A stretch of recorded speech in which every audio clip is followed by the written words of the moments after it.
Bonjour. En ce troisième dimanche du Carême, Jésus, au bord du puits, en Samarie sur le chemin vers Jérusalem, nous interpelle et il nous demande à boire. Est-ce bien à moi, humble pécheur, qu'il demande à boire? Comment cela peut-il être possible? Comme la Samaritaine, apprenons nous aussi à découvrir ce Christ Jésus qui promet à ce monde d'assouvir notre soif. Écoutons ensemble ce texte de la parole proclamé par l'abbé Jacques Cazobon et laissons-nous toucher par le témoignage d'Annie Gilbert, animatrice de chant engagée en paroisse et auprès des personnes incarcérées, passionnée elle aussi par la source d'eau vive qu'est l'Évangile. Bon dimanche.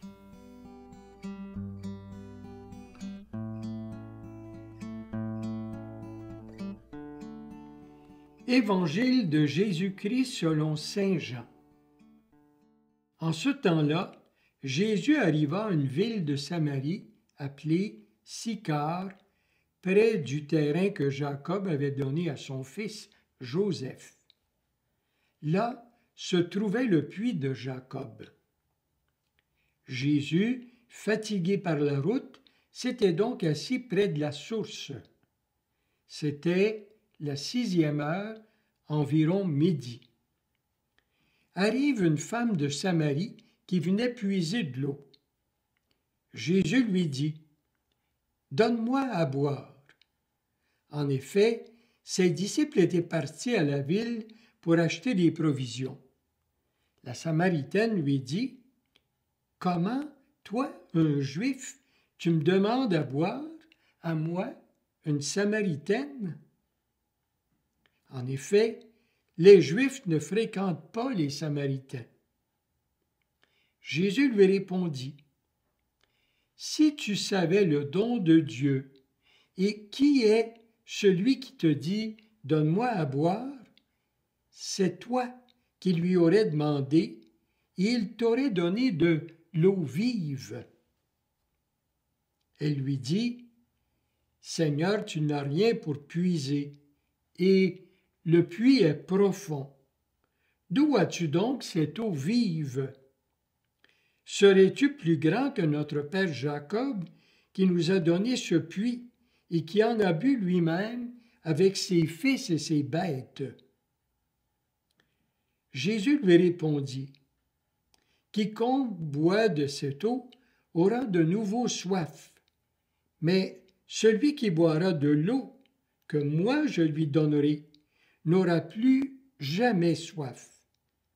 Et l'eau que je lui donnerai deviendra en lui une source d'eau jaillissante pour la vie éternelle. » La femme lui dit : « Seigneur, donne-moi de cette eau que je n'ai plus soif et que je n'ai plus à venir ici pour puiser.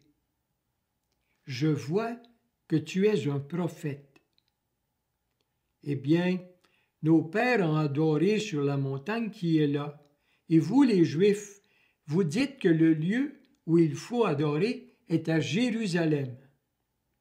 Jésus lui dit : « Femme, crois-moi, l'heure vient où vous n'irez plus ni sur cette montagne, ni à Jérusalem pour adorer le Père. Vous adorez ce que vous ne connaissez pas. Nous adorons ce que nous connaissons, car le salut vient des Juifs. Mais l'heure vient, et c'est maintenant, où les vrais adorateurs adoreront le Père en esprit et vérité. Tels sont les adorateurs que recherche le Père. Dieu est esprit, et ceux qui l'adorent, c'est en esprit et vérité qu'ils doivent l'adorer. » La femme lui dit : « Je sais qu'il vient, le Messie, celui qu'on appelle Christ. Quand il viendra, c'est lui qui nous fera connaître toutes choses. » Jésus lui dit : « Je le suis, moi qui te parle. » Beaucoup de Samaritains de cette ville crurent en Jésus. Lorsqu'ils arrivèrent auprès de lui, ils l'invitèrent à demeurer chez eux. Il y demeura 2 jours. ils furent encore beaucoup plus nombreux à croire à cause de sa parole à lui, et il disait à la femme, « Ce n'est plus à cause de ce que tu nous as dit que nous croyons. Nous-mêmes, nous l'avons entendu, et nous savons que c'est vraiment lui, le Sauveur du monde. » Acclamons la parole de Dieu.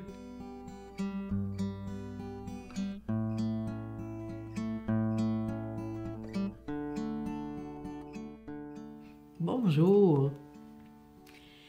Depuis mon enfance, je suis une chercheuse de Dieu. Et ma recherche, elle est incessante parce que Dieu, il se fait discret. Il ne s'impose jamais. Pour tenter de le trouver, à la suite de nombreux témoins, je me mets en marche ou encore je me balade à vélo. Autant que possible, j'avance à la lumière de l'Évangile, qui est ma principale source d'inspiration.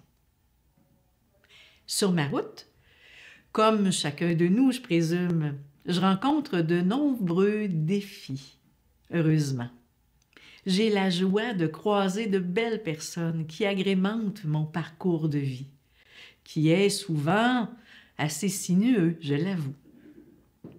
Certaines de ces personnes m'aident à traverser les ravins de mes déceptions ou à gravir des montagnes parsemées de peurs et de soucis.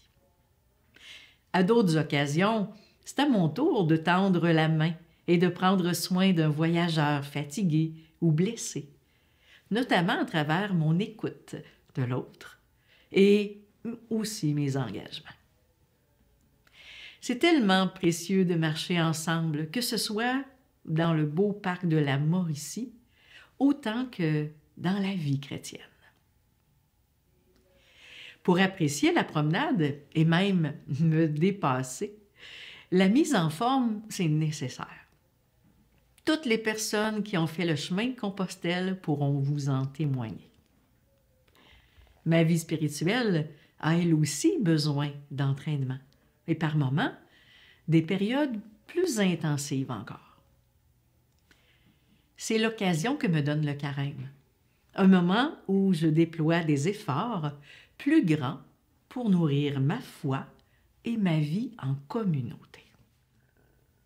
L'expérience me donne de réaliser la nécessité de me dépouiller afin de faciliter mes déplacements, parce que c'est dur de monter une côte à pied ou en vélo avec un pack-sac chargé sur le dos. Malgré tout, on dirait que de fois en fois, je ne retiens pas la leçon. J'ai souvent à vérifier si ce que j'apporte, c'est nécessaire ou non, et au besoin de délester des choses en cours de route. C'est la même chose dans la vie chrétienne. J'ai à faire régulièrement un tri dans mon pack-sac intérieur. Grâce au sacrement du pardon, je peux déposer ce qui est lourd afin de laisser place à l'essentiel, à ce qui me fait vivre. Parce que, comme le dit mon bienheureux Pierre Giorgio Frassati préféré, nous sommes créés pour vivre et non pas seulement pour vivoter. Ma route, à pied ou en vélo, elle est ponctuée de fréquents moments de pause. Durant ces périodes de repos, j'en profite pour me restaurer et pour remplir ma gourde d'eau fraîche. Quand je suis épuisée ou qu'il fait chaud, ça me redonne de l'énergie. Dans ma vie spirituelle, c'est dans le silence et la prière que je fais le plein.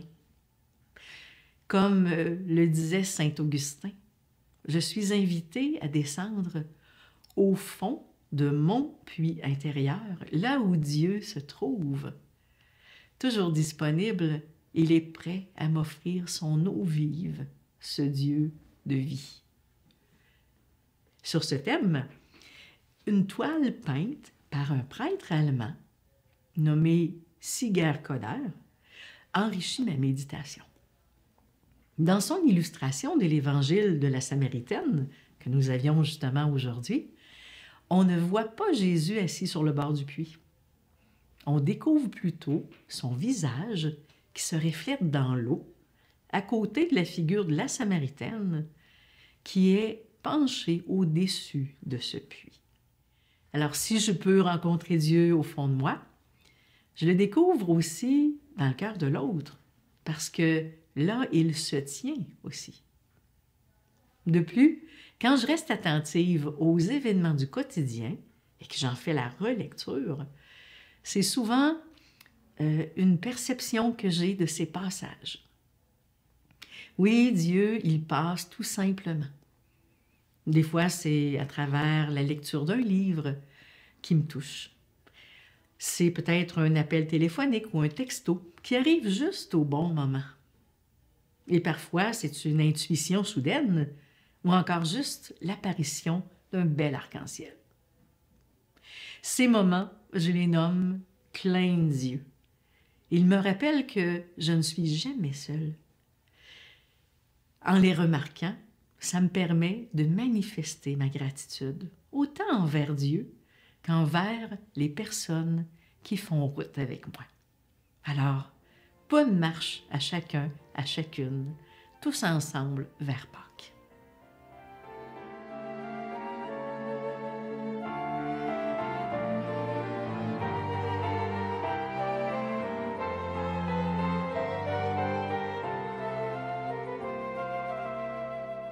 Si tu savais le don de Dieu, tu puiserais aux sources vives.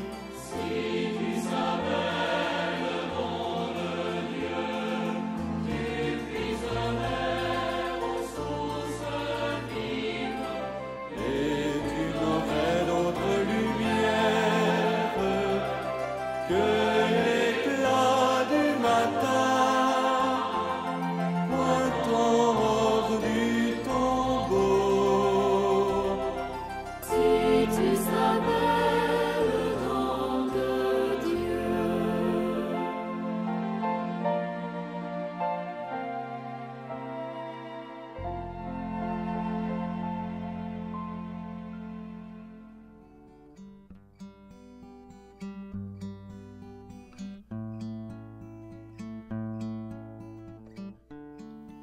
Et si j'ouvrais la porte, si je rentrais chez moi, moi qui passe mon temps à courir, à vivre dehors, à me dépenser, à m'activer comme pour m'oublier.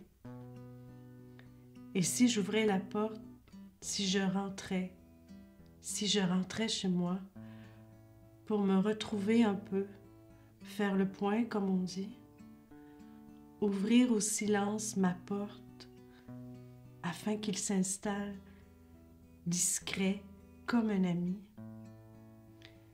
Et si j'ouvrais la porte, si je rentrais chez moi, peut-être qu'à côté du silence, aussi discret que lui, aussi profond que lui, aussi étrange que lui, je te rencontrerai, toi, mon Dieu.